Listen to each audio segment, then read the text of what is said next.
Okay. Right, the other crib that you've got is your partner has opened 1 no trump. You are now the responder. What do? Open 1 no trump. This is just revision. 10 points or less you pass. With 11 you must bid. 11 to 12 you bid 2 no trumps. 13 or more you bid 3 no trumps. Nothing new there. You've been doing it without a crib for the last few weeks. If your partner opens 1 of a suit, with 5 points or less you pass.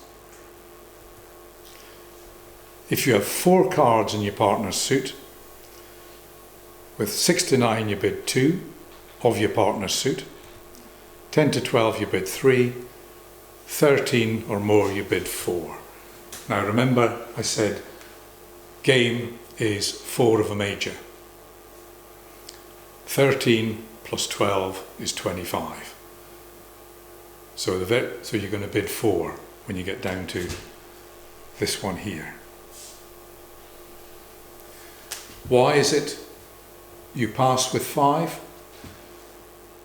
Well, your partner's got a maximum of 19.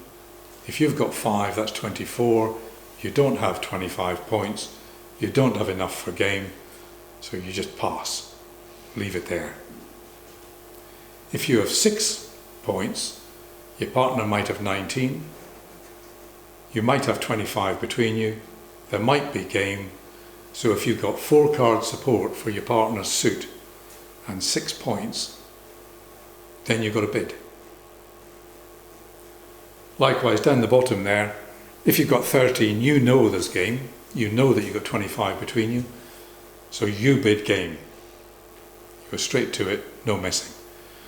But of course, with no trumps, you've only had 1 no trump, 2 no trump, 3 no trumps. Here, you've actually got an extra bid. So what we do is the bit in the middle we divide more or less in half and tell your partner, I've got 4 card support, or at least 4 card support for your suit, but I'm in the bottom half or the top half of the range. So 6 to 9 points, you bid 2 of your partner's suit. That's saying 6 to 9 points. If you're a bit stronger, 10 to 12, you go to 3. So your partner knows if you bid 3 that you've got at least 10 points. If your partner then looks at their hand and goes, well, I've got 15, there's 25, can bid game. Okay?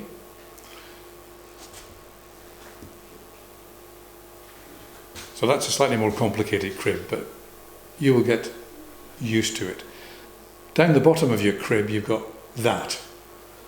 If you've got no 4 card support, you bid 1 no trump with 6 to 9 points. Ignore that. That is a possible bid, but there are other possible bids as well. So tonight we ignore that one completely. And I can guarantee, I think, that the boards don't have any bids like that in them. Okay? Excuse me, what if you had, say, 6 of a different suit? Did you not mention that at this stage at all? If you're responding and you had 6 of another suit? If your partner has bid a suit, yeah, got at least 4, you've got at least 4, you can guarantee 8. right, Particularly if it's a major. If you've got 6, you should really support your partner rather than bid the 6. However, if your partner has opened a club and you've got 4 clubs and 6 spades, I would be tempted to bid the spades. So you've got to use a little bit of common sense as well. But for the time being, you'll find we're only dealing in majors here. So if your partner has opened a suit, a major suit, and you've got 4 card support, then support it. Okay? When playing in a suit contract, declarer would normally draw trumps first. And the purpose for that is you don't want the opposition trumping your good cards. They've got fewer trumps than you have, so you remove them from the table. Deny them access to trumps, and then you can trump their good cards, but they can't do the same to you. vicious game this. Count the cards that are played in the trump suit. And the recommendation is you count downwards. So if you've got 8 cards between you, yourself and dummy, you know that the opposition have only got 5. So you play a high card, win the first trick, and you go, there's 1 there, there's 1 there, they've now only got 3. Second high card, 1, 1, there's now only 1 left. And what you're trying to do is, clearly if there are 5 missing and you go 1, 1, that's 3, and then there's a different card that comes down here, doesn't follow suit, then you're going to have to keep going to pull out the trumps, because the trumps are unbalanced.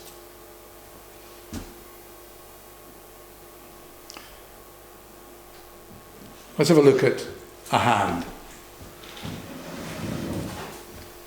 4 hearts by North.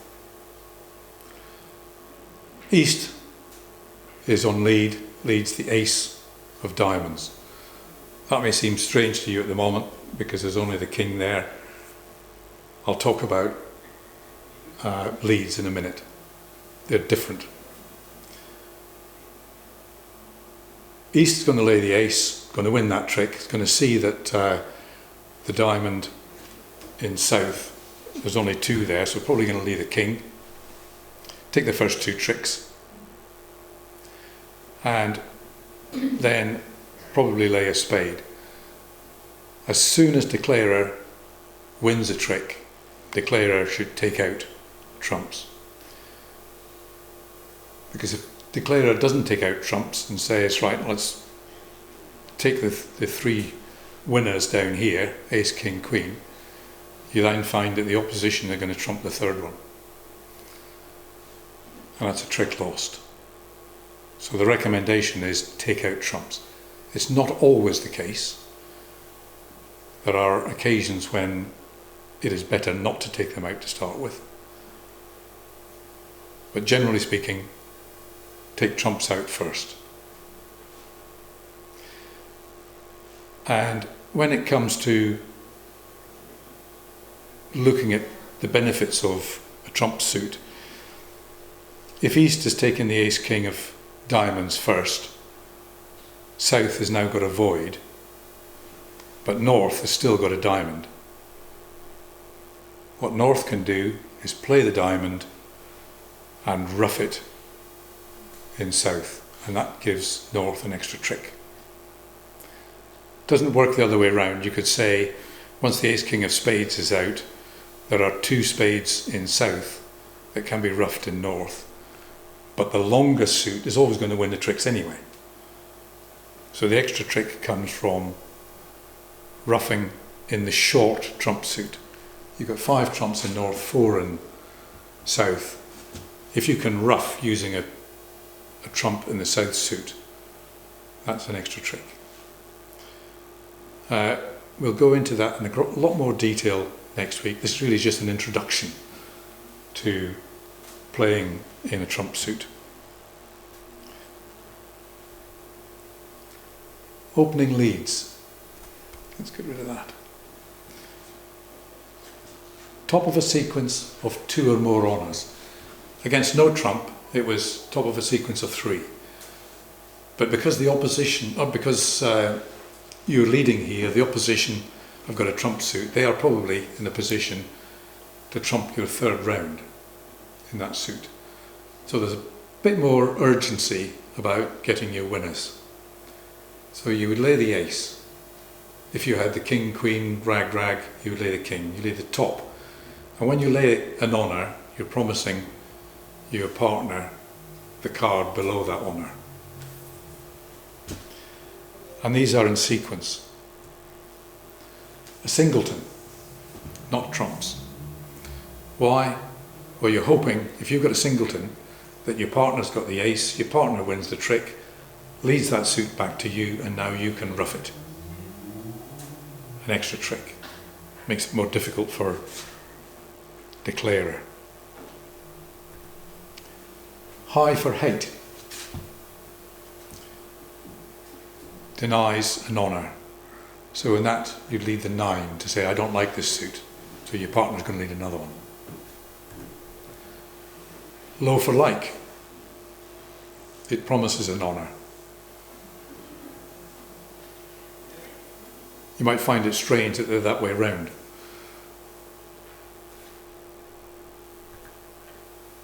Never lead from a suit containing an ace.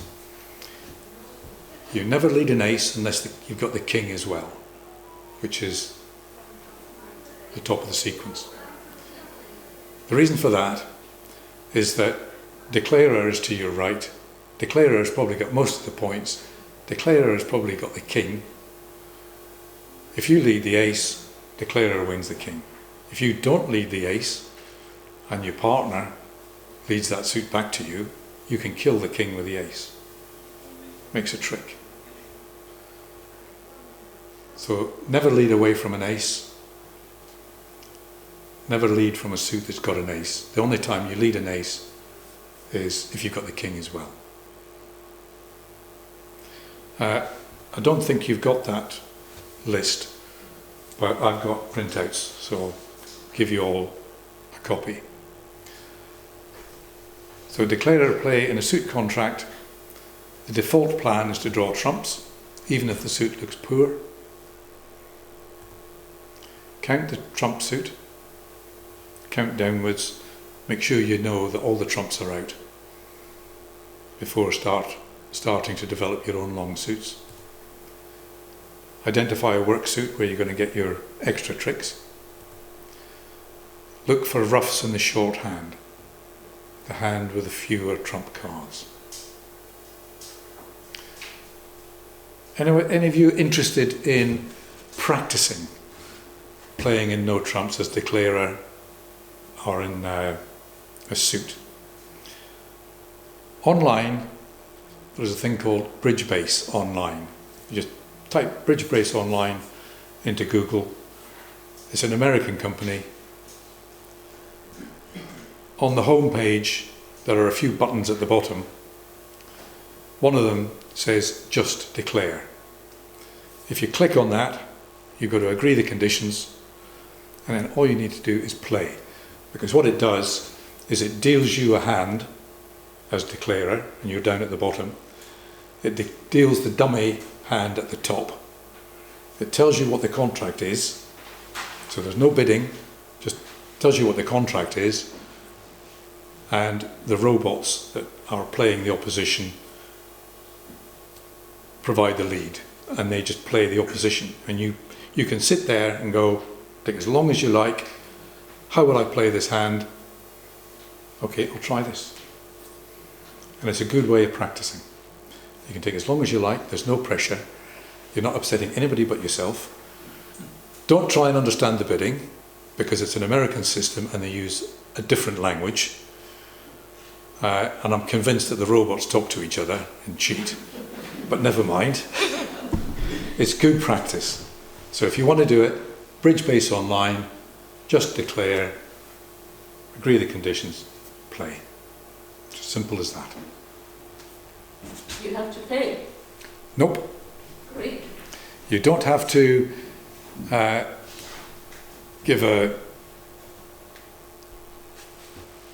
a call sign or anything fancy at all. You don't have to join.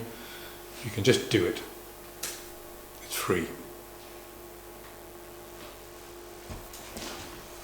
Okay. Right.